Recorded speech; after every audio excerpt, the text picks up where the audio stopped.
Ask me why I joined the military. Why'd you join the military, Scott? Oh, I'm glad you asked. I joined to serve my country. I joined because my father put in 26 years of service as a United States Air Force officer. I lived during the Cold War. I grew up believing that the communist threat from the Soviet Union and China was real, and that there was a necessity for American patriots like myself to volunteer, put on the uniform, and defend my country, defend my Constitution, defend my way of life from these people.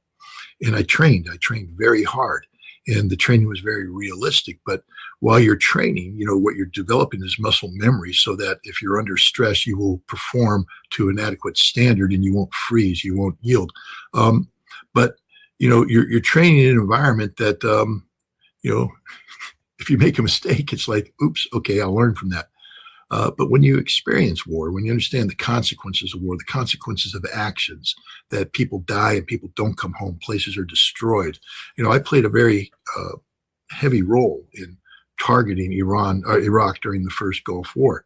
Now, I could have done what most people did, view it from long distance, and then go home to America and pat myself on the back and say I did a hell of a great job.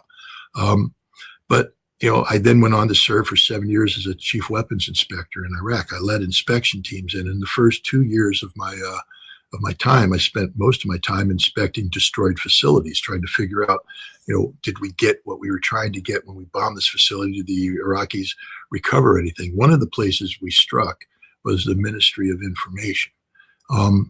And I remember, we struck it as a command and control target and all that good stuff.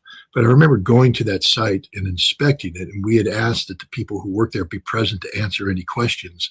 And there was a young girl, a journalist in her late 20s, standing there, and she was literally shaking in fear and crying and sobbing and shaking. She was inconsolable. She was afraid of me. When I was trying to have a conversation with her, she just literally couldn't look at me. She was shaking. She was fearing. And I said, my God, what have we done?